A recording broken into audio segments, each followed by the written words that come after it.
a while back, we made it must have been a Raven in the podcast, but we did a video, and it was titled "The Mysterious Isle of Skagos," and it's our single best video on Bend the Knee, I think, by the way, on our YouTube channel. Yeah. And so it has so many comments and so many people want just more about us talking about it. So I said, okay, we can do that. So, with all of the news that's been coming out about Winds of Winter from George and talking about which chapters he thinks he has written and all of these things, I figured let's just sort of think about what do we think is actually going to happen on Skagos? What do we think is going to happen with Davos and Rickon? What do we think that sort of looks like in Winds of Winter? So where we leave, I guess, Rickon, the last time we see him, he goes off and he goes off with Osha, right? Remember Bran and when they leave after what happens with Theon when he takes Winterfell. And so Bran goes his way, Osha and Rickon go their way, and then we know they end up going to Skagos because that's where Manderley is talking to Davos and he's giving the information. So Davos is on a path to go get him. Now in the show, what ends up happening is Davos doesn't go there, but then Rickon is brought back, and ultimately he's used as a ploy in the Pink Letter to get Jon Snow to come over and fight in the Battle of the Bastards, and then Rickon ultimately dies. So what do we think is going to happen with him? And I guess my guess is that it will be told in the eyes of a Davos chapter. I think we're probably going to get, I would say, 2 Davos chapters minimally. I think maybe one of him going to Skagos and one of him coming back. Could be a lot more, could be less. But I guess what do we think that Davos Rickon on Skagos looks like in Winds of Winter? Yeah, it's going to be interesting. I think Davos has always been this guy who is a commoner, right? And he shows us how high you can rise. He's again working for Stannis. I think he's the guy who's going to go there. He's negotiating, trying to rally again support and stuff for Stannis, but we're going to get Rickon. We've got this conspiracy. We've the Manderleys and everyone. They're working towards putting another Stark, or the correct Stark, back in Winterfell. And I think I'm not so sure that there's going to be. You know how they mentioned that there are cannibals there, right? And there's a lot of different crazy stuff going on there. I wouldn't be surprised if that's one. Either it's so extreme and it's going to be something crazy and awesome, or it's actually not cannibalism and they're more of a secluded kind of, you have a good view of them, east watch by the sea here. They actually, part of that stretch is north, right? Part of that stretch is a little bit beyond the wall, which George has said that Winds of Winter might go further north than we've been. So Skagos, just remember, it is an island. It is east of sort of Westeros, east of Eastwatch by the Sea. Part of it runs north. It is, however, considered part of the Seven Kingdoms. It is not considered so even though technically, I'm sure tons of wildlings live there, they are technically part of the realm. I would say, consider them almost like the Moon clans, or the, Mountains of the Moon clans, right? Mm-hmm.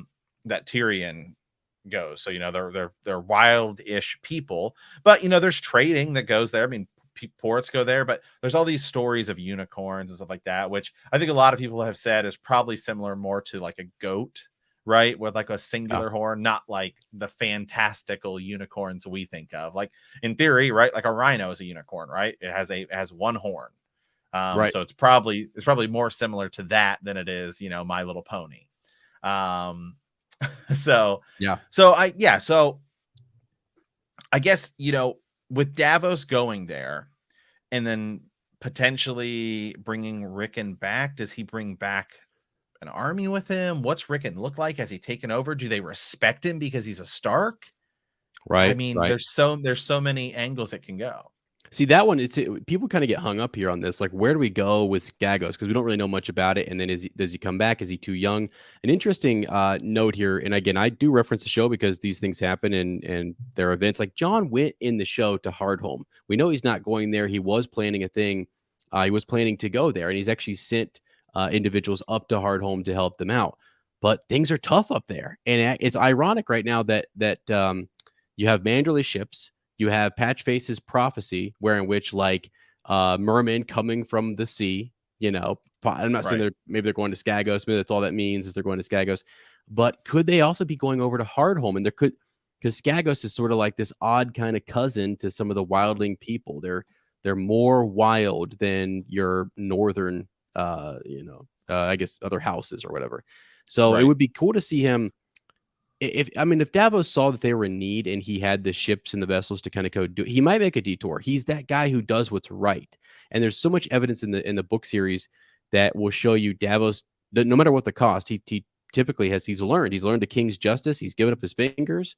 And he's raised his boys right. He wants to be kind of an upright man and he's a air quote, not necessarily a god. He's not a R'hllor man, right? But he's Right. following the old seven there.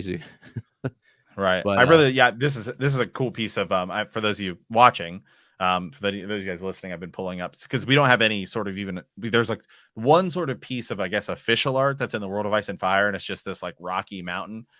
This is sort of a fan artist reconstruction, and it would be a really interesting place to see. We never did see it on the show, of course, but yeah, you would be able to see the wall from this island, right? I mean, because it's so big and you're over there, so that would definitely be interesting. So I guess for me, what I have to think about is I think what it's actually going to look like in Winds of Winter. I think, again, it's going to be a Davos chapter. He's going to go there, and then it's going to be him walking through Skagos in probably his first chapter.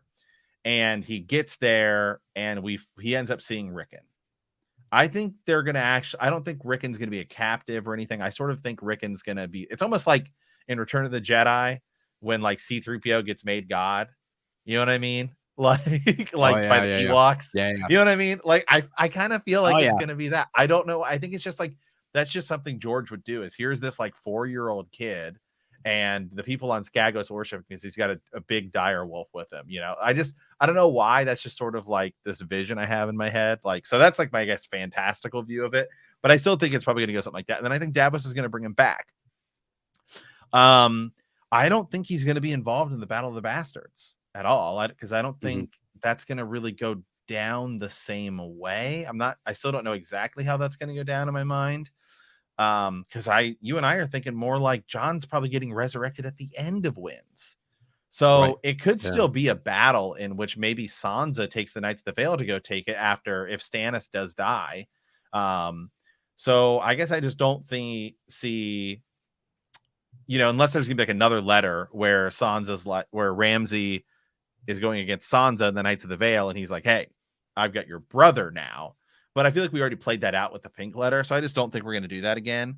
So I kind of almost think Rickon's just gonna come back, and then he's gonna reunite with the Stark group that's probably gonna meet in Winterfell after maybe Sansa or John with a wildling host in A Dream of Spring as yeah, we get yeah, ready for the big battle. And I think Rickon will be there. I think Rickon will probably be there for the big battle with the others or the Night King or Euron or whatever it is. So I think Rickon's surviving.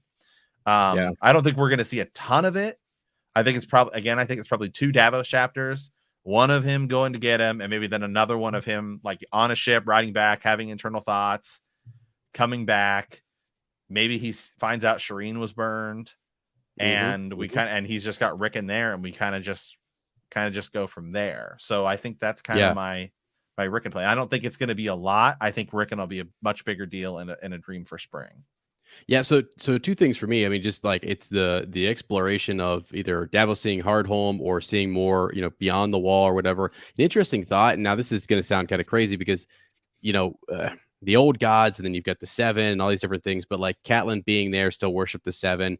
There, people have noted that they think Rickon that kind of represents the Smith, as in like Eddard represented the father, Catelyn the mother, the warrior was Robb.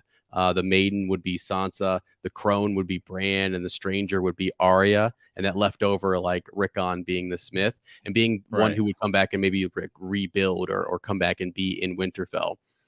So when you think about like that's just a theory again, someone Right. has tossed out like an idea for that. Again, they worship the old gods, so I'm not so sure how that's gonna work in there, whatever. But George does that type of stuff, so maybe that there is something to that. So yeah, I think it's coming back, it's rebuilding, and he's going to be a device that is used by the Manderleys or another house, and it's a part of this plan to take back Winterfell and put the Starks back in power and the whole thing. So Rickon could be that ultimate end game, but it's sort of the same thing you have in King's Landing. We have all these different people, coming there in terms of Targaryens trying to lay claim to that throne.